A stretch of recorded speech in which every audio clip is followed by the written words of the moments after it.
Thanks for tuning into the Replatform podcast, sponsored by Attracted Hypersonics and hosted by me, James Gerd. Warm welcome if it's your first time on. We hope you enjoy it. Put a lot of time and effort into recording these episodes and giving you this amazing guests and content. Help us keep it that way. Refer us to other people in your network. Let them know we exist. Share our social posts. And also give us a rating on Apple, Spotify, YouTube, or wherever you're listening and watching, please. It really does help boost visibility. So let's set up today's topic and guest. So we are talking to KOOKAI's e-commerce product manager on tech selection, international, Omnichannel, and Shopify. And this is the second episode of our Amazing Women in E-commerce series, following on from the interview with Kind Laundry's founder last week. So we'll cover various things like skills a product manager brings to e-commerce, operational considerations for multi-store, and omnichannel commerce, as the business has recently soft launched Cook and Collect. So that'd be an interesting discussion today. So warm welcome to Sera Volau, who's the e-commerce product manager at KOOKAI. How are you, Sera? Well, thank you, James. Thanks so much for having me here today. Yeah, really looking forward to this one. A lot of people will have known of the KOOKAI brand. It's been around for many years. So I know we'll cover a bit of that in a moment. But first, congratulations on being named 2023 honoree for Amazing Women in E-commerce. Amazing news. I'd love to know, how did you come across the AOE community? I guess what does it mean for you personally to be involved? Yes, no, it's such an amazing and a very really blown away by the honoree nomination this year, and let alone being listed on such an incredible list, and one that I personally did think that was probably achievable.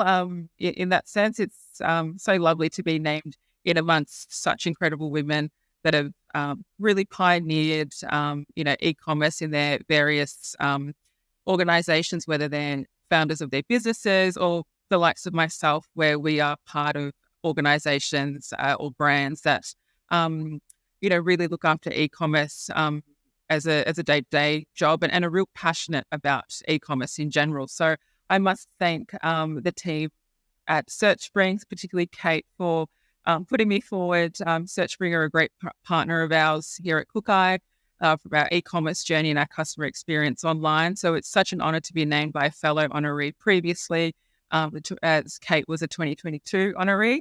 So thank you, Kate, and a big shout out to the team at YachtPro. Thank you again for having me on that incredible honoree list this year. And a big shout out to the Australian YachtPro team, Carmel, Rad, who I come across quite a lot throughout the industry events. So big shout out to them for having one of the Australian honorees on the list this year. And you've been at KOOKAI for 10 years, I think it's 10 years now, in diverse roles from HR to customer service and then into e-commerce in 2015. I think it'd be interesting for the people listening. How do you find your broader experience of the business benefits from an e-commerce point of view? Yes, so I'm going on to 10 years this year. In the next couple of weeks, I believe. I think my official 10th year anniversary is in 2 weeks' time, which is really exciting. And to be honest, I can't believe I am at a 10-year mark already, entering the prestigious double digits club. I also feel like it's a almost rare thing these days to be probably at an organization as long as I have been. But I'm super grateful to be approaching my 10th year milestone here at KOOKAI. And yeah, as you mentioned, James, a few diverse roles. I began my time at KOOKAI, interestingly, as a human resources intern. I was at university studying my Bachelor of Commerce, and I majored in human resource management. And probably like many of our listeners and yourself as well, James, at the time of going to uni, e-commerce wasn't something that you could study. There wasn't any courses or anything around it, and not an awful lot that you could really hone into. So started at KOOKAI as a human resources intern, was doing admin work and supporting our human resources manager at the time. And had the opportunity given to me to work in our retail stores as well, which was an incredible opportunity. And I guess one that really lays the foundation for building your knowledge around the customer. Most importantly, being in store, working on the shop floor, interacting with our customers, really delivering that exceptional customer service that we're really passionate about here at KOOKAI. Really, I guess, ingrained early on in my time here at the brand was to really understand how important the customer is. And that really translates all throughout the business. And, we're really listening to our customers when it comes to product feedback, when it comes to, size, fit, the experience overall in store. It really laid, I think, a really important foundation, and that has really carried through over the years. And, when I'm in the position that I am in today, from an e-commerce perspective and that omnichannel discussion that I know we will certainly come across today as well, it's really, I think, paramount and super, super beneficial to have that knowledge of that physical interaction with the customer, body language, tone, and everything else that's encompassing of it. It is really vital, and I think it's really invaluable also. There's really nothing like being in store, on the floor, working your Boxing Day sales, working your Black Friday sales, your end of financial year sales. And there's other promotional periods in the year where your volumes in store fluctuate, and how you stuff up and how you deliver an exceptional service in store. Those elements really just so crucial, I think, to when you're in meetings these days talking about the omnichannel experience. What's that omnichannel strategy for the business? What's the digital experience like? And you can't really beat having that store shop floor knowledge as well.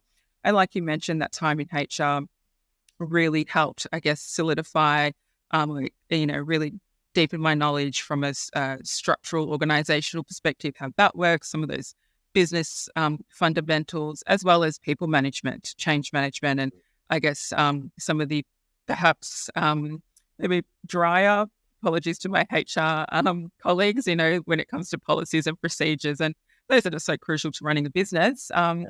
And spent a bit of time as well answering phones before e-commerce started at KOOKAI as well. So on the phones, calling customers, emailing customers, taking phone orders. And that was, I guess, another elevation to that customer experience, on top of having that in-store experience, being on the phone, talking to customers over the phone, sourcing product for them, sending it to their homes. Really, for me, I look back now and super grateful for the journey I have had, as diverse as it has been, as unconventional that it might seem to others. It's not sort of your stock standard ABC career progression. It really is probably an unconventional way of landing into an e-com product management role, but really has laid some solid foundations for where I am today. Attract, your complete product discovery growth engine. Create relevant shopping experiences that convert into sales and grow online revenue with personalized search, merchandising, and recommendation solutions powered by AI. Find out more at attract.com. Yeah, it's interesting. I was at an event the other week, and there was one of the directors was talking about the critical need for staff to go into store and experience that user piece, the thinking and what they're saying and what it's like for store staff, because you can't think about bringing the digital experience into store, all those user journeys, if you don't understand what the customer needs. So yeah, it's interesting to hear you say that. So let's Absolutely. And here at KOOKAI,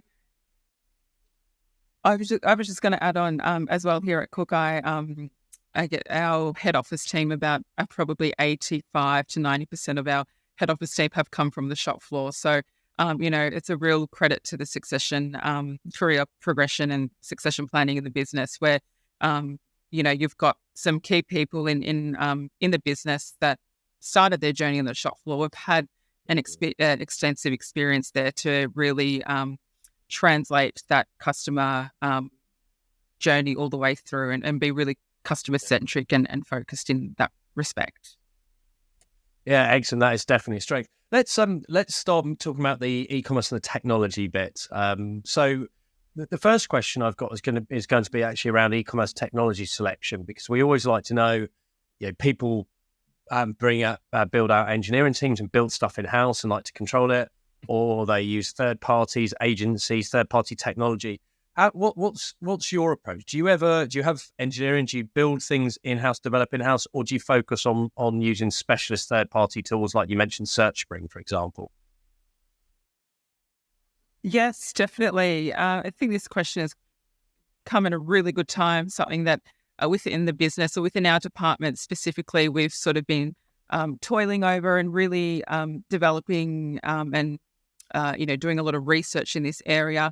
And I guess discovering probably is the better word for it. And discovering, what is it, like you mentioned? Is it investing in an all-encompassing solution that's that has all the, that does everything for you in one particular solution? Or is it, like you said, investing in or partnering with solutions that really specialize in particular areas, functions that are critical to the e-commerce, digital and omnichannel strategy altogether? So I guess, when it comes to that approach, for us, like a tool like SearchSpring, so crucial to the e-commerce journey, and specifically that experience on site for the customer, how our filters work, how our search works, our team's ability to manage merchandising online in a very efficient way, as well as being able to showcase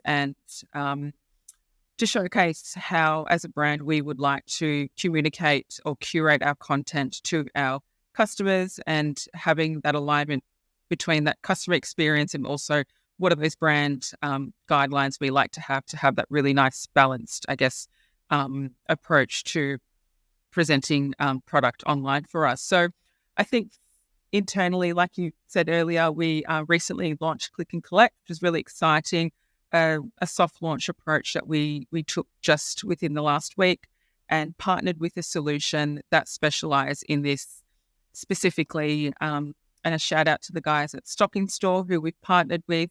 Stock in Store still power our Find in Store function, and we partnered with them to power our Click and Collect solution as well. So those two examples, I would say, are specific to your question when it comes to that technology selection. They're two critical partners in the business who specialize in those specific areas and are really dedicated from a resource time perspective, where they specialize in those areas and can really give you the most value in terms of having that really, detailed, granular detail when it comes to a Click and Collect solution or a search solution, merchandising solution. And, there are many other solutions out there, I guess, that are the master of, the jack of all trades, but sometimes the master of none, respectfully speaking. And I think for a business, depending on your size, the size of your business, the size of your team, also more importantly, I think is crucial to also select a solution that not only enhances your customer experience, evolves your business, but as well for your team, as large or lean as it may be, what are the efficiencies that you get out of partnering with this solution that could really help you use your time better in other aspects of your responsibility? So I think it's always about the customer, number one. Two, how it evolves the business, the customer journey, as well as the business. And three, that employee experience and how you, as a manager, and you and your team manage that solution and gives you the most optimal efficiency optimization opportunities. Yeah, it's a really nice point, that the employee piece. And I think sometimes businesses don't factor that in enough in terms of what the change management implications are and how easy it will be day to day. And if you dump a new tech on a team who are used to a way of working without bringing them on the journey, and you make it harder for them to do day-to-day tasks, it's very hard to make that technology land successfully. Absolutely. Let's talk about Shopify storefronts, because if I understand correctly, you've got, I think, 4 storefronts set up in Shopify, which are separate instances. Is there any reason you're not using Shopify Markets? Because some brands have like moved from Shopify separate stores into markets to get some like operational efficiencies. Others have kept it exactly how it was before. What's your approach? Are you going to carry on with instances, or are you looking at markets? Yeah, great question. One that has certainly been on the table for us quite heavily in the last, I'd say, 12 months. I think I should add as well, KOOKAI being an Australian women's fashion label, we do also have our European business and our second head office in France, in Paris, and our French team there also manage the French, Swiss, and Spanish websites also. So when we're looking at it from an Australian perspective, yes, you're correct here. We do manage our Australian, New Zealand, US, and UK websites from Australia. And we are, really toiling out and I guess mapping out what that looks like for us in the future, whether that is a single site approach across the Southern Hemisphere and the Northern Hemisphere. And I guess really sort of working through different solutions or different scenarios where what does that e-commerce journey look like for the brand globally as well. We're super conscious that, we do have two parts of the world within the business and, time, seasons can vary quite a fair bit. For us historically, the approach when we did begin e-commerce at KOOKAI about 8 years ago now, I believe, if I remember correctly, we began with the first store being kookai.com.au, our Australian site. So from that, I think when we did turn on the e-commerce button, so to speak, it was just the one website, and that grew to the New Zealand and then the other two following on from that. So it was really, I guess, at a time where one Shopify Markets wasn't available, and I think at a time where Shopify required some extensive customization to, I guess, allow for a somewhat, semi-streamlined global website. And a credit to Shopify as well. They've really evolved their product over the years from when we first began e-commerce to where we are now.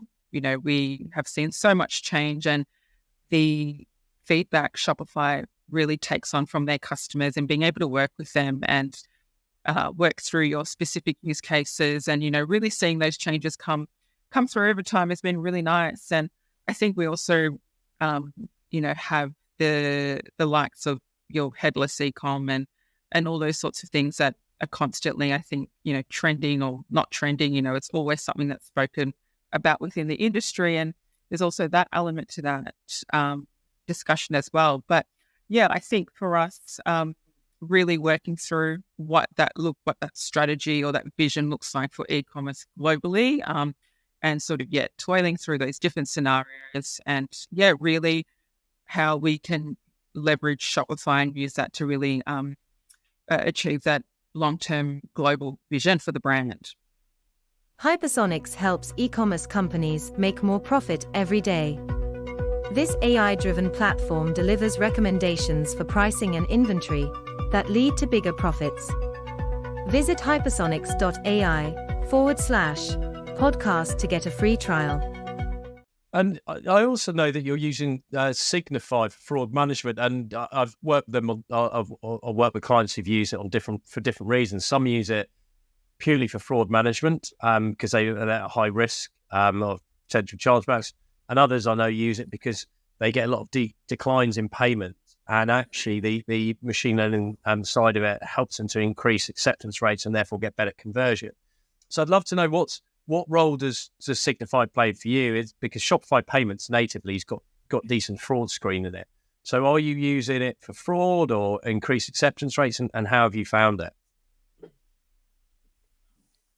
Yeah, well, we have both. Yes, like you mentioned, we've got both, in tow with one another. And for us, still relatively new to Shopify Payments, and the migration to Shopify Payments in general has really enhanced that experience on site, being able to offer the likes of accelerated checkout and access to Shop Pay as well, which has been really beneficial for our customers, and seen some really good metrics around that from a conversion perspective and visitors perspective also. But on the note of fraud prevention, I think for us as a business, still being relatively new to Shopify Payments, it has been beneficial for us to still have Signified in play and kind of have both sort of almost account for each other, where where perhaps we've had some instances where, you know, the acceptance might not have been on, you know, not had the green light through Shopify payments, and being able to also then, like you mentioned, up the acceptance rate there and sort of put that through Signified and see what kind of comes out. So, you know, it's something that we are in the midst of evaluating, and but also at the same time, we, you know, really see them sort of complement one another almost, I guess. So it's been an interesting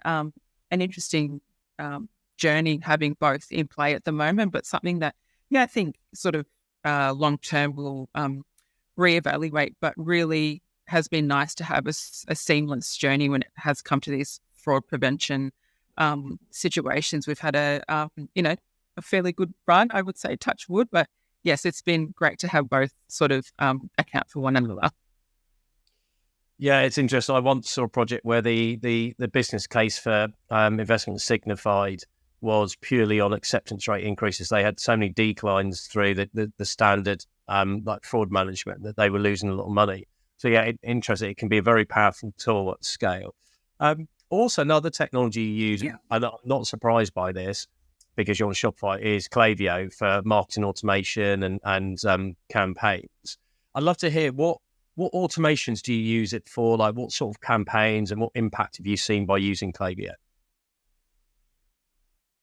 Yeah, Klaviyo. Yes, exactly. We've partnered with Klaviyo now for, I think, over 3 years, or probably just a little bit longer than that.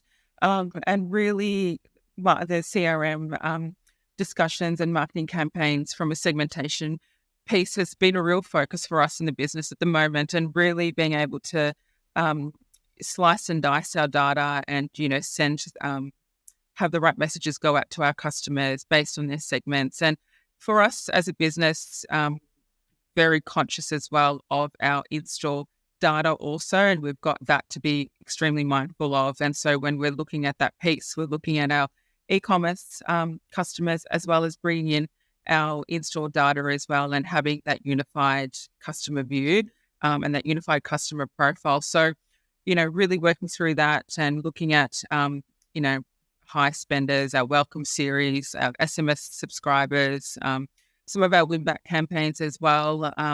And really now our focus on email marketing is really that segmentation piece, and really, slicing and dicing. And that's something that I'm really excited to see that strategy evolve and really come into fruition over the next few months. So, yeah, stay tuned. There's some exciting things coming up there from a messaging point of view. And so you say about you bring in the stored data and the e-commerce data to help with the better campaigns. What sort of campaigns do you do for people who shop it across the different channels, or is it you're not there yet because you're just doing the analysis piece now? Yeah, there's a bit of both. There's a bit of both going on. I think we've got a good base foundation at the moment for that, both e-com and in-store data piece. But I think as well, it's, you know, the old discussion or the old task of ensuring that the data that's coming through from both sides of both channels as clean as it can be, and they're really unifying, and, you know, not having duplicate profiles or not having a duplicate profile of a customer that's shopped on both channels, and ensuring that that's all marrying up quite nicely, and kind of working through that. And really then from there, that intense slice and dice of your segments, and then, you know, carrying on through that journey from there. So certainly one that I guess hasn't been an easy, quick turnaround, piece of ensuring that your data is as optimal as it can be. But I think, like any business, data is key, data is king almost, and it's really ensuring that you're getting clean data, or unifying that customer view, really most importantly, across both channels. And we talked about, you talked about briefly Omnichannel earlier in KOOKAI, and what technology you've used, and that you've soft launched Click and Collect. I'd love to know, like, what's next? What services where do you see the future? What do you want to evolve into, and what would like a good customer experience look like?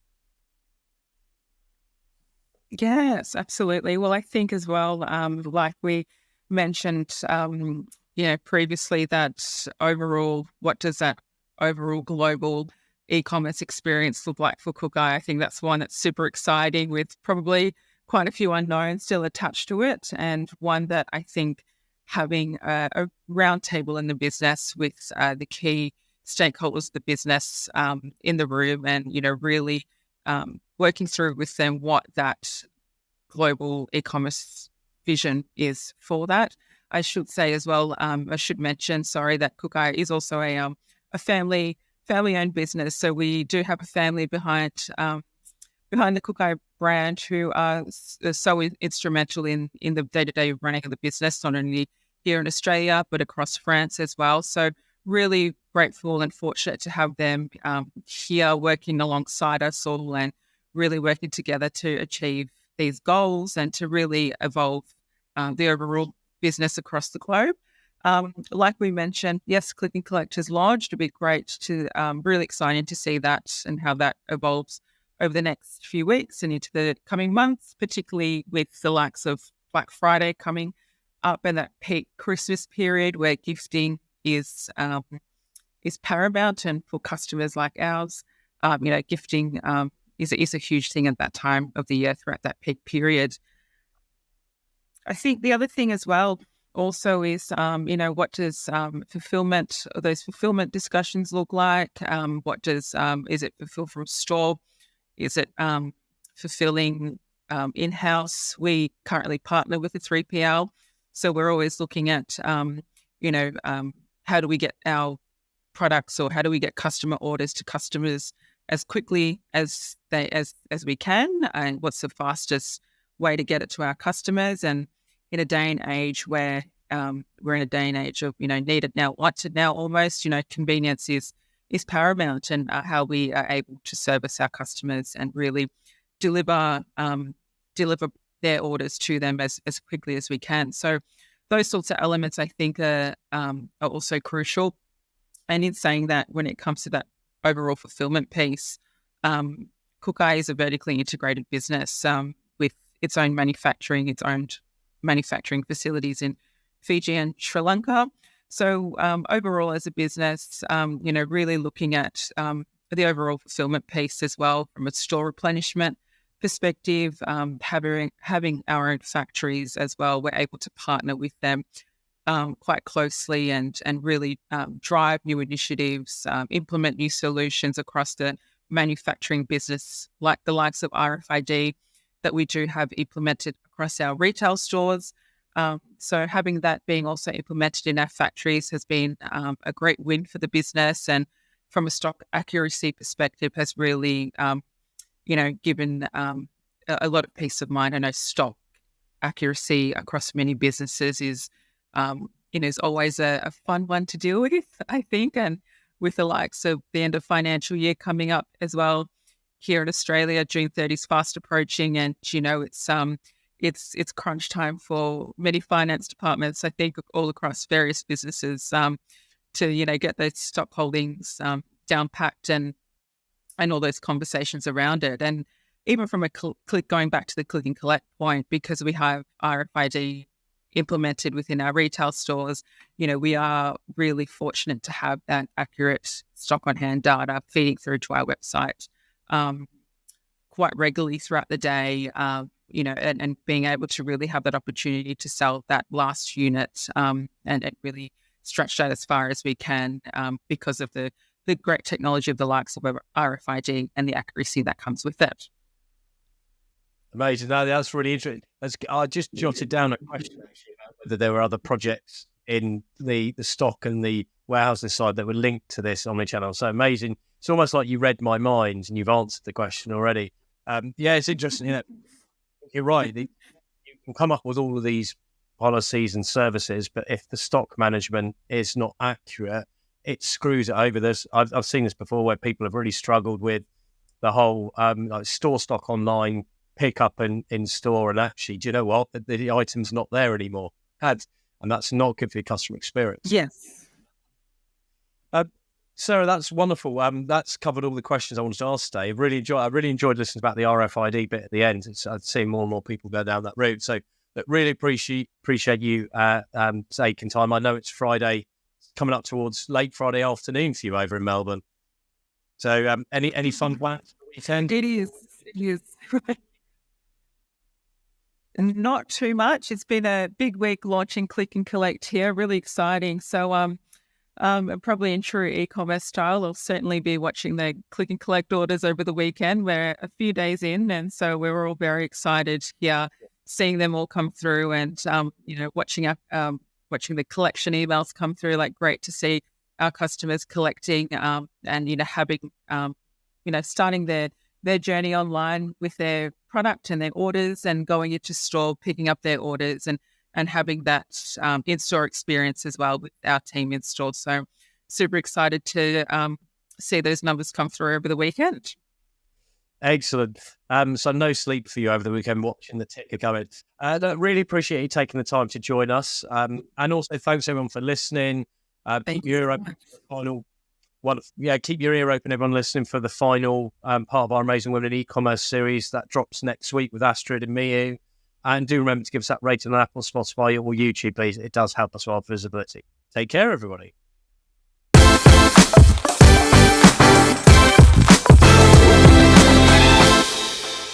For more information on this topic, head over to replatform.fm for our audio podcasts. To discuss a project, or if you'd like to chat about any of the topics covered in this episode in more detail, please reach out to myself, James Gerd, or my co-host Paul Rogers via LinkedIn and Twitter. Thanks again for listening, and keep your ears peeled for the next episode.